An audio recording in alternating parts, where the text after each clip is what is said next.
1685. Why? Because 1666 has some symbolic element which is a sign of a beast. This really shows about my character. My character here, it should be in question because I'm changing history for my theological motive. Okay, you've given me the answer. You can see how this justifies this is. My second point. He then goes on to give that there are certain prophecies that was made. He shall be called a Nazarene as was spoken by the prophets. Now, we can search high and low until the cows come home. We don't find any prophecies in any of the prophets in the Old Testament where the Messiah was going to be called, he shall be called, it says, a Nazarene. There is no such thing. Someone, an open-minded person like yourself, should have known this already. I do know it. And the sense Nazarene, as in somebody who comes from Nazareth, is, as you say correctly, that is not found. What is found is something so close to it that he's saying that there must have been an original intent to link the two. That is a link that he has made, and he may be correct or incorrect in making it. He's saying there's an interesting auditory similarity between him being a netzer or a branch, which is the branch and root of Jesse and David in Isaiah chapter 11, I believe, or maybe 9. And the other one is that he will be a Nazirite, which is something mentioned in the birth narrative of Samson. So there are some very, very similar things, which he is quoting those ones and using them and saying, gosh, doesn't that sound a bit like Nazareth? Okay, so what you have given me is a standard response by the Christian apologists and scholars alike. I will never be an apologist to my dying day. I'm a truth seeker. I'm not saying you. I'm saying there are Christian commentators or people who write commentaries, they have given this response. The reason for why I don't think this response is adequate and sufficient enough to take in as a reason is this. The prophecies, this unknown author, unknown character, he says, as was spoken by the prophets, he shall be called a Nazarene. The prophecy is quite specific. The prophets of the old made a prophecy, he shall be called. He shall be called. You see? It's not like, oh, he will come from that area. No, he shall be called. If I have a prophecy, he shall be called Jacob, then I should find someone calling him Jacob. Not that, you know what? It's not a name. Nazarene, he shall, for example, he shall be called a British. It's not a name, it's an identity from the British Isles. So we have to find that people, oh, this Messiah is going to be British. That's what we want to find. We find no such thing. No prophecies ever about Messiah that he shall be called a Nazarene. Okay? The other example, my third example, is about, as was found in Zechariah the prophet, wasn't it? 30 shekels of silver, do you remember this instance? I think it is Zechariah. Yeah. No, hold on, no, it's Jeremiah. Jeremiah or Maybe I'm wrong. Zechariah. A lot of that is in Jeremiah. Okay. Anyway, an example where it says, this prophet, as was mentioned by him. I thought it was Jeremiah. When we go, both maybe. Maybe. But we know what we're talking about. I haven't really. I'm not remembering this example specifically, but we know exactly what we're talking about. Yeah. A prophecy about this, someone who's going to be sold by 30 shekels of silver, and he mentioned that a particular prophet spoke about it. Yeah. When we go into the prophetic writings, we don't find it. We find it somewhere else. Okay? We find it totally somewhere else. So again, someone who is making intentional errors. That might be an error which is not intentional. That might be a slip. Okay, so now we have found probably a slip. Okay. Unintentional error on this one. I'll give you that. Unintentional, I'm not. Maybe unintentional. Yeah, maybe. I think that one's more likely to be. Yeah. Nazarene were inventing prophecies. So now it's not. The first example is about twisting history. The second example, in my opinion, it has to be based on something. I just given you my reasons. My opinion is based on something. It could be, I didn't just make an opinion, I gave me my justification that he has twisted his presentation of history for his theological motive. So he twists history willingly, deliberately. Second example is he invents historical details, inventing a prophecy that didn't even exist, and he makes unintentional errors. So these three examples should be sufficient to show that this particular writer, what character does he have? Does he have a good memory? I might now question. When he makes mistakes, did he not bother to check what's there in the writings? But if he had a good memory and it was a good person to assess and analyze what was there, he should have made that mistake. When he deliberately chose to rewrite history What does it tell me about this character? It tells me that I cannot trust him because he may have changed a lot of things from history and presented in his own theological motive a different picture altogether. So that's why when you said, I'll give you the chance to respond, in my conclusion then, when we don't know who the writer is and we look at his writing, the conclusion that I derive from here is this person, I cannot trust him for my life and my death. That he's going to give me in his writings about what I need to do, what I need to believe, what I need to act to be saved in the hereafter. I would say, no, this individual is not going to give me this confidence to follow his writings to be the truth, presentation of the truth. Okay, fortunately enough, the errors come from God. I didn't say anything. You said once like it could be unintentional. I believe, yes. So like, for it's example, errors, right? Yeah, So I'll tell you did this. it come from God? The errors definitely didn't know. I'll tell you. It's in the Bible. This is the Bible. Yeah, but I've already said I'm not talking about the Bible because the Bible is. Okay, these writings. Yeah.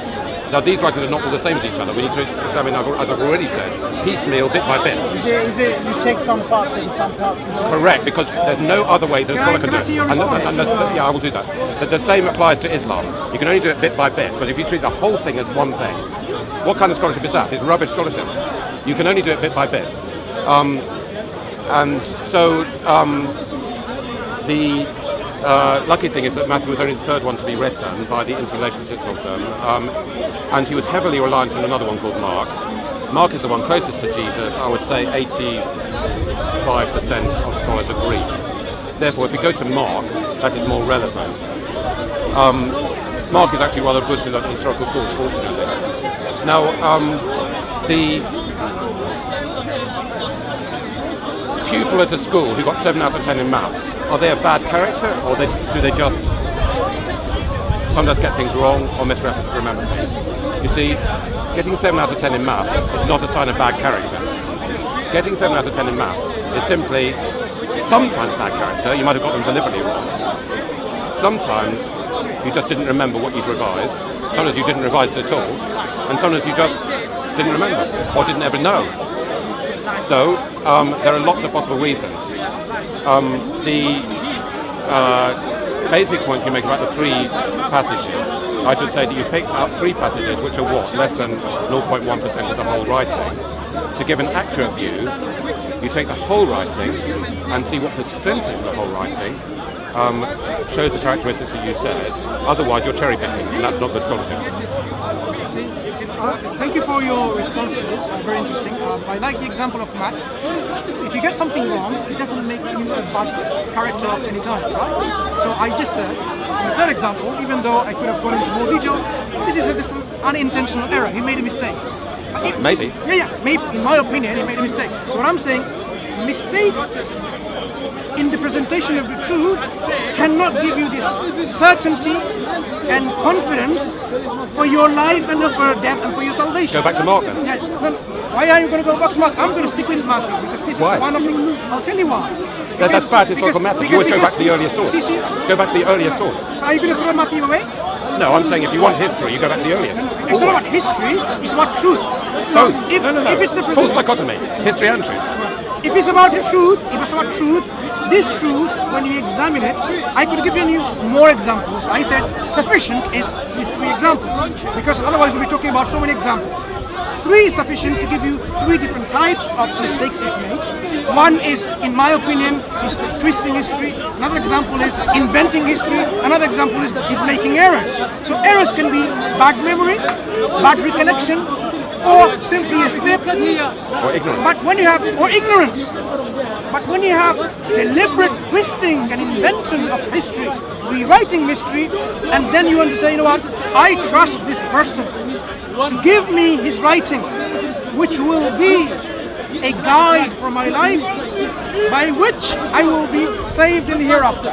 I will lose all confidence in such a writing. Because historians of Jesus, they scarcely ever refer to Matthew or to Luke. A few bits of Luke, a few bits of John. They mostly refer to Mark massively more than the other ones. Now, that's if you study Roman history, Jewish history, they will almost exclusively be concentrating on Mark. Now, the thing we found is that Christian history, in its recording, they never seem to say, I didn't know this, I don't know that. They always basically will present it as though they do know the whole thing. So there are imperfections in the record. When we come to, now the question is, the question of proportion of imperfections is a very important one. You know, because how much is good and how much is not good. You need to have proportional. Now when we come to Islam, we have people writing things about Jesus 500 years later, not 20 years later. That is a totally massive difference, because 20 is within the lifetime of people who are still alive who actually knew him. Not just anybody who's still alive at the same time, but actually the people who actually spoke with him. Now, if we hear things like Judas died instead of Jesus on the cross, and this is written 500 years later, then although we might find imperfections in the Christian record, the imperfections we find in the Muslim record are massively greater, and they will be if they are that many years distant. So, although it is not a question of I'm better than you, it's because we want to know what is the truth. I couldn't really care if they're both imperfect. I couldn't really care which one is more imperfect. Nevertheless, it seems to be a fact that one of them is massively more imperfect than the other, for historical reasons, how close they are to the facts. Some points you made, let me address them as far as I can. Proportion in terms of truth. If you have a mixture of falsehood and truth, you look at the proportion and say, proportionally more truth, so I'll go by that. If you have an option of 100, also bringing in history. Brother, if you have an option of 100% presentation of truth, wouldn't it be nice to have that?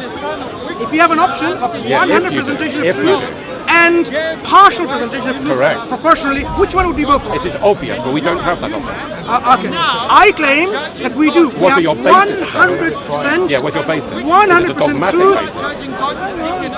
This is just like what you said. Be an open-minded person. That's quite a generalization. You need to go through the Quran page by page, showing it. What you're saying is, the claim that we're making about the Quran, it presents... Yeah, you're talking about the Quran as one single entity. You need to go by page, verse by verse to do that. The Quran came from... That's an assertion. Assertion. Pure assertion. No evidence whatsoever. Are you going to let me even finish my sentence? I will not allow you to assert things. If you're going to assert things, you must give evidence. Yes. You asserted a lot of things. I'll let you finish your sentence. No. Any assertion, you tell me the assertion, I'll give evidence. Listen. Anything at all. Let me state my belief first. That's no good. That's belief and assertion, the same thing.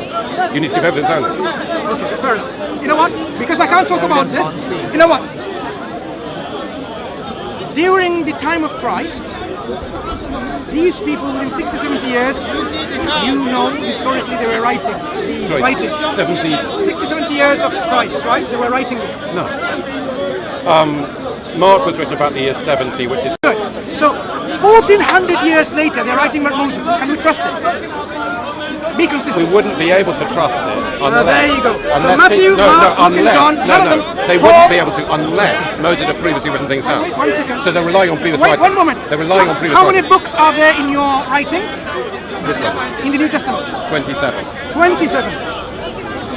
Every single one of them that talks about Moses and Abraham and David and Solomon and Jacob and Adam, all of them cannot be trusted because they're so far removed from the event. No.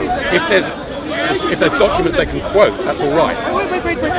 But you can't quote any documents to say that Judas died on the cross. Wait. Excuse me, brother, just 1 moment. This is very crucial. The Torah was written or given to Moses how long ago, roughly? 1400 BC. 1,400 years ago. Do we have the manuscripts, the writings of the Torah with us? So, what are the earliest writings of the Torah do we have? We actually have the Dead Sea Scrolls for about 100. So they are 1,000 years late. So now you have one... No. Sorry, 1,000 years. More than 1,000. 1,300. Good. That's what I'm saying, 1,400. 1,300 years late. So you have a document, 1,300 years late, referred to by some of these 27 writers. Can we trust any of these writings which refers to a 1,300-year-old document? The way we can trust that is to see how much variation happens within a given period. You are shifting your you're shifting your goalpost. You said the Quran is describing events that happened 500 years earlier. Okay? While the New Testament writings happened within 20, 30, 40, within the first century. I made 3 times the same point. They were describing it only because they were already writings. Now, you're describing things for which there are no writings, like Judas dying on the cross. You're now not really taking the point that it has. I may be incorrect there. Am I incorrect? It says that Jesus wasn't crucified. It didn't say he was Judas. Okay, fine. The saying that Jesus wasn't crucified is based on no documents whatsoever. When the New Testament writers talk anything about the Old Testament prophets, a document 1300 years later. Yeah. Do they quote verbatim from the Old Testament or not? Can you trust their writings? Do they quote verbatim from the Old Testament or do they have significant variation from the Old Testament? My question is simple. Yeah, but whatever they quote, directly or indirectly, can you trust them? Well, it depends whether it fits. You see, it fits to the evidence that we have, which is very imperfect anyway. What evidence? The Old Testament writings, and basically that's it. That's the only evidence we have. The Old Testament writing is 1300 years late in documentation. So, yeah, but it can't change that. A New Testament writer writes something which has 1300 years later. He's saying, you know what? They said this, they said that, and you're saying we can trust it still, depending on if it fits with evidence. I didn't say that. I mean, my view is not worth anything. But I know that Old Testament scholars currently do not see the books of Exodus, etc., as dating from 1400 anyway. Most of them would see them as dating from around about 500 something. 500 years.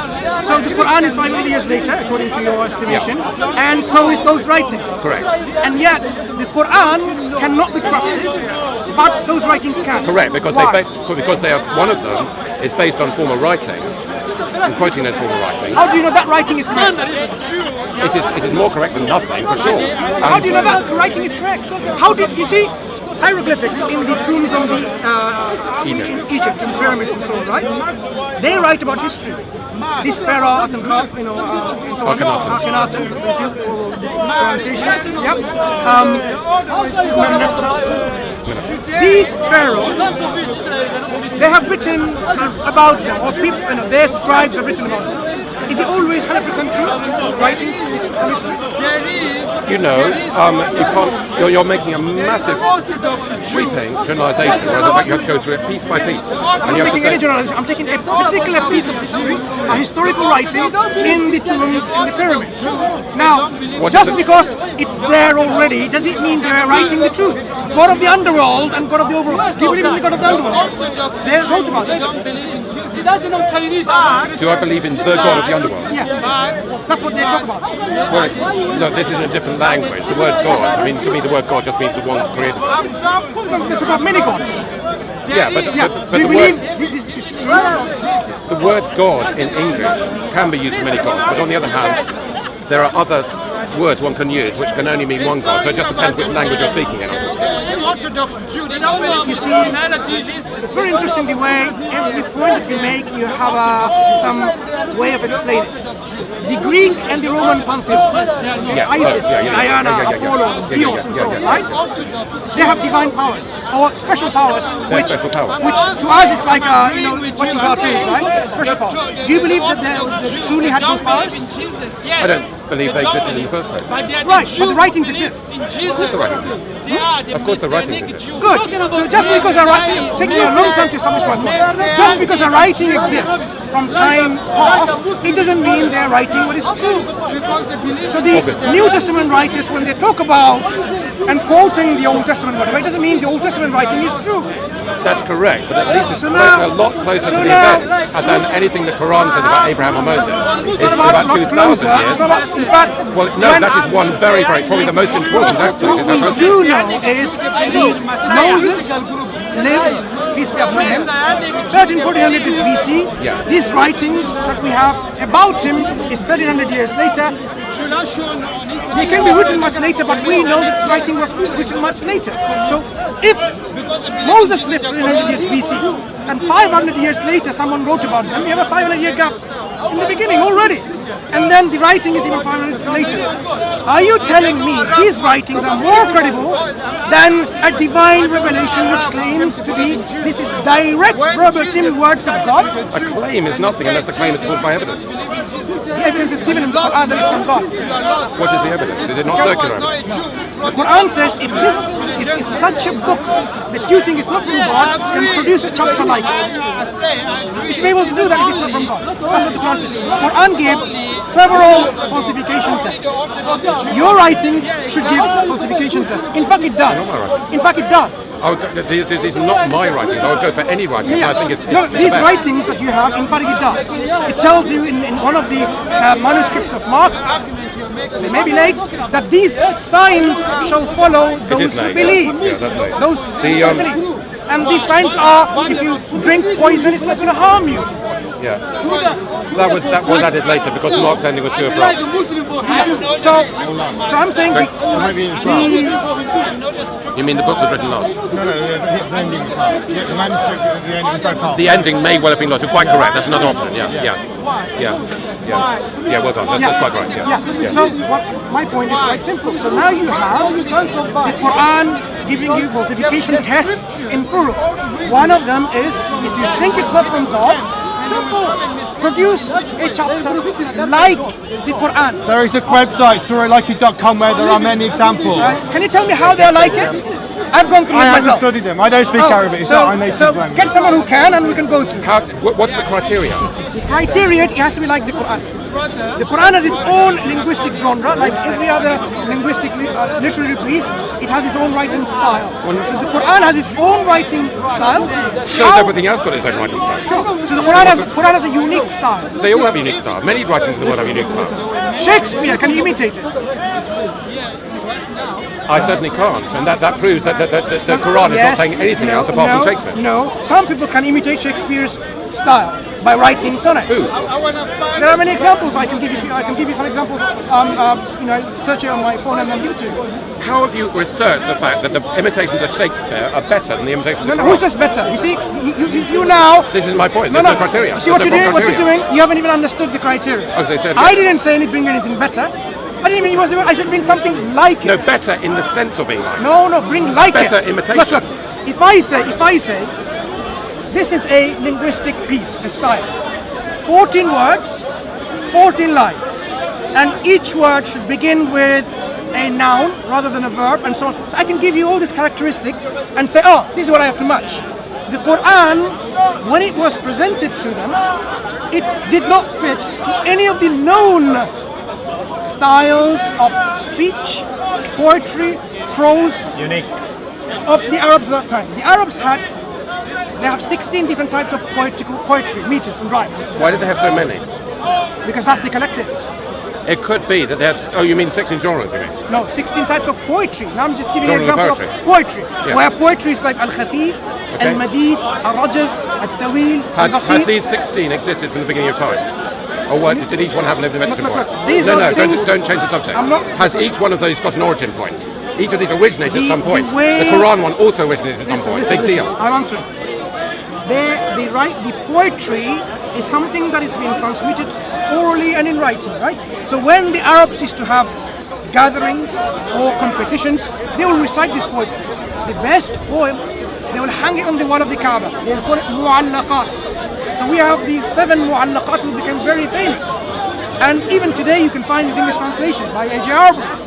So we have transmissions of these writings, and we can clearly see which particular form of rhymes or meter it falls under. So it will tell you, oh, this is under Rajaz, this is under Khafif, and Basit, and Tawil, and so on and so forth. The Quran came, in a way, from a person who they knew was unlettered. That is something important. Who did not learn or study any form of poetry or speech or oration or prose or anything. How do we know it came from him? Because he's the one who recited. And yeah, he but claims. that's a circular argument. No. How do you know he was the one who recited? We know from historical documentation, just like you know this writings. Yeah, and when were came- those historical documentation written down? 150 years later? 150 years. Now I see where the problem is. You have an understanding from debunked revisionist ideas, revisionism, and new revisionism. At one point we used to believe the Quran was not written until 250 years later. Who said that? John Wansborough, a giant in academia. Guess what? Things have changed.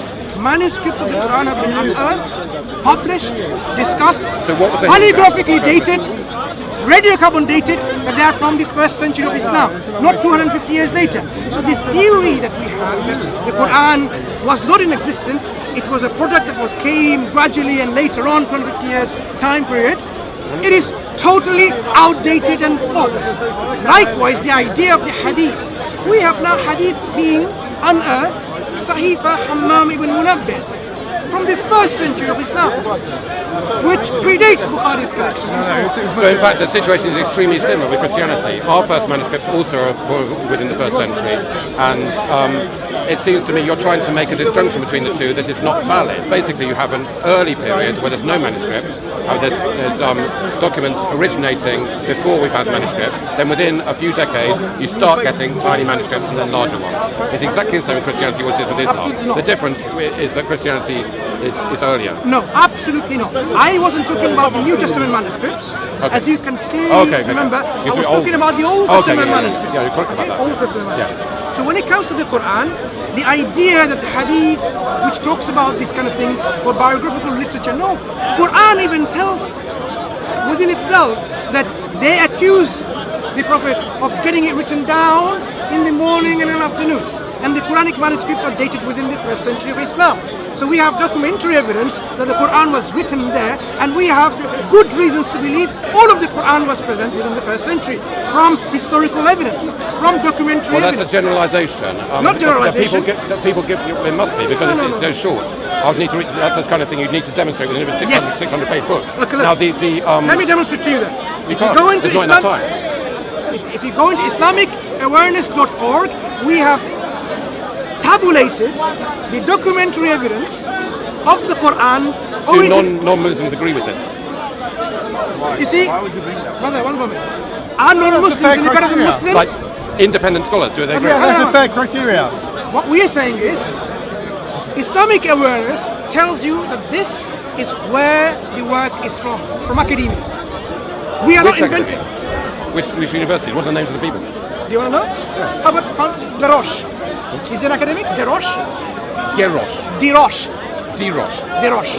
Francois Deroche? I'm sure you're right. Where's he based? Where is he based? He's from France, isn't he? Yeah, I thought he was from France. Yeah. What about Anglican Newark from Germany?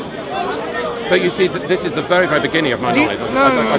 Do you know the two names I've given? You can go and search. These are the giants. Are they Muslim? Of course not.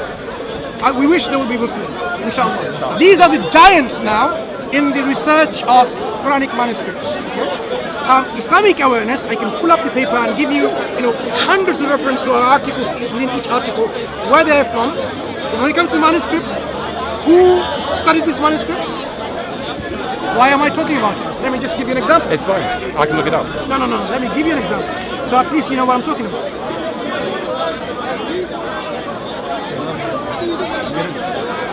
It's the same as anything else. When No, it's not anything is same as written, it's not same as anything else. little It's fragments different. appear within It a is- few decades, if it's- then longer ones like that. It's not different. This is different.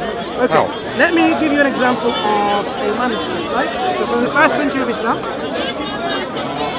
I'm not saying there aren't. Quran manuscript from the 1st century. Dated by radiocarbon. If you want radiocarbon dating, I can give you radiocarbon dating. No, what I mean is that's correct within a certain number of years on each side.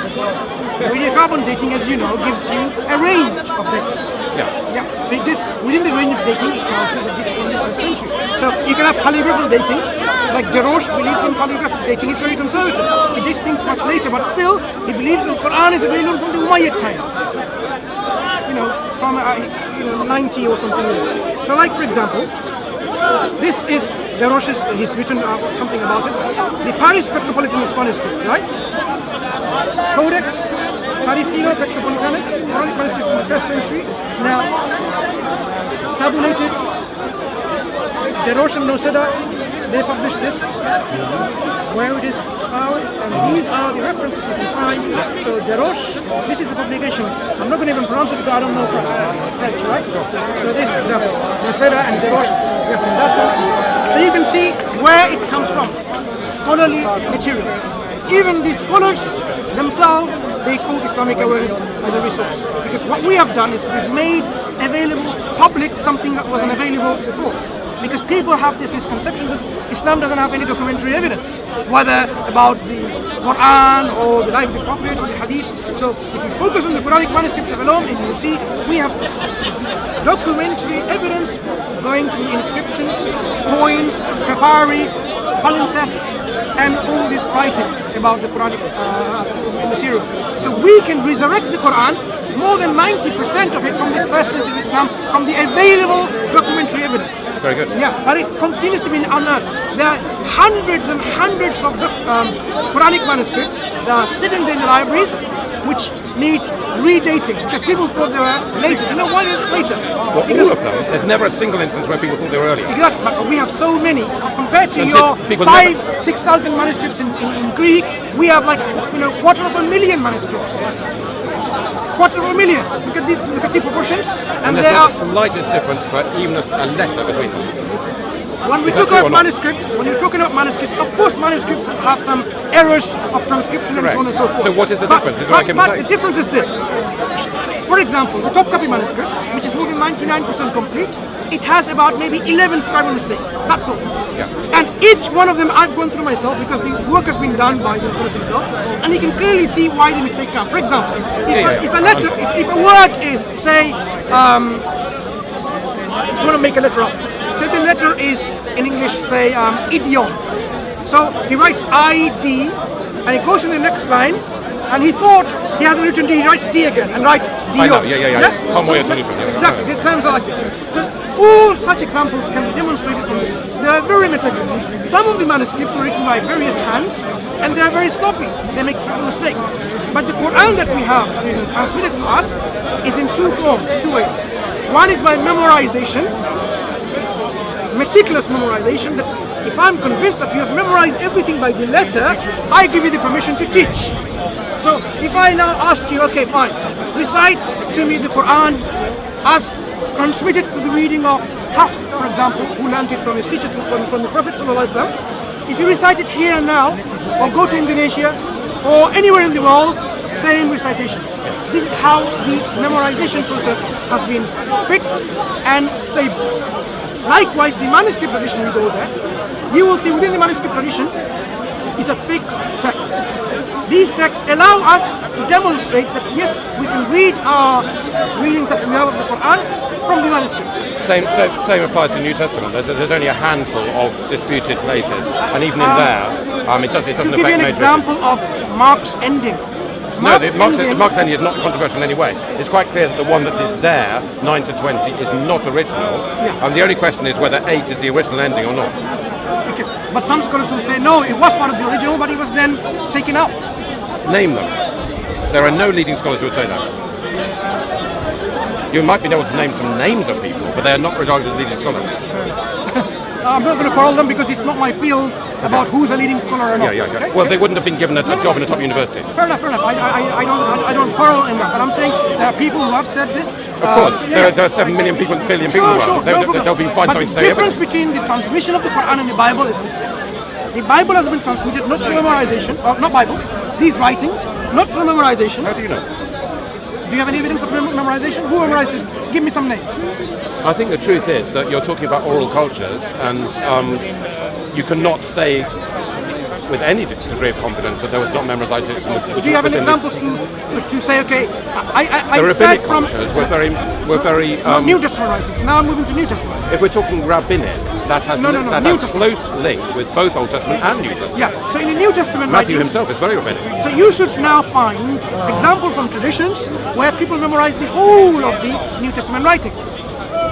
Can you find some examples? They didn't need to because they wrote it down so quickly. It's not about need to. I'm asking. You see, I made But it it is clear. very much about that. Why would you do it when you didn't need to? My assertion was the transmission of these writings and transmission of the Quran followed two different distinct lines. The Quran was transmitted through memorization as well as writing. The Bible, or the New Testament writings rather, was not followed through transmission in terms of memorization. It may well have been in the When you early say it years. may well have been, you need to provide evidence that it had.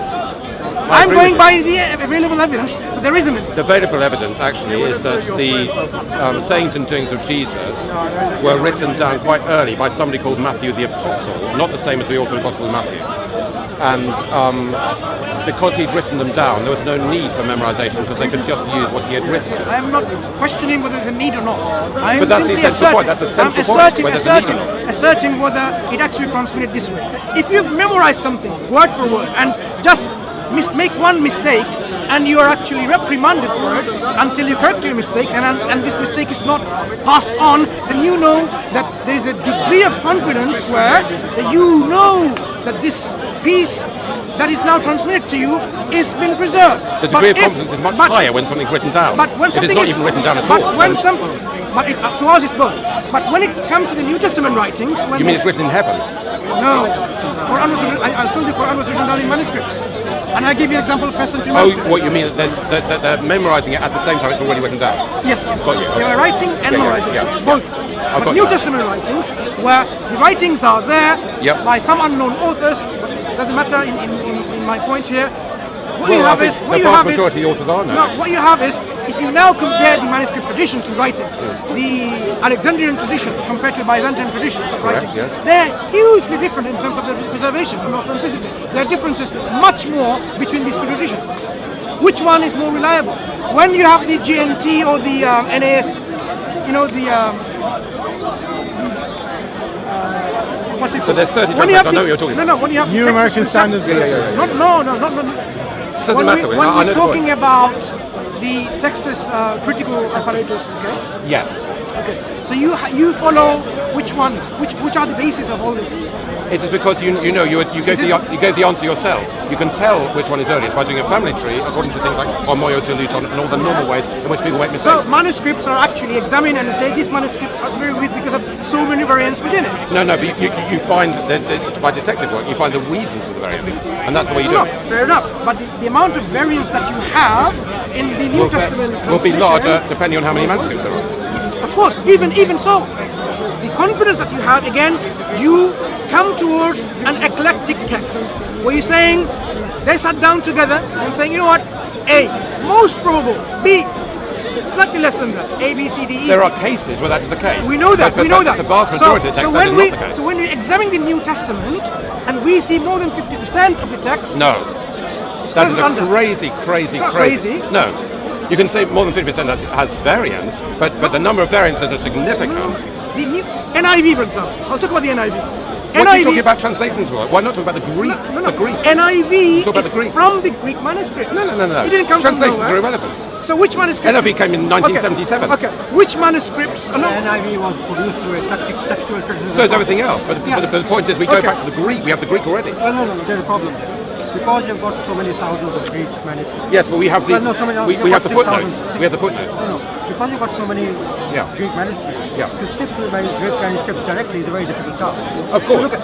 But people If want to I leave my Of course, discussions, yeah. continue talking to him. I just have to go and come back later. your name? Chris, Yeah, my yeah, name is yeah. Mansur.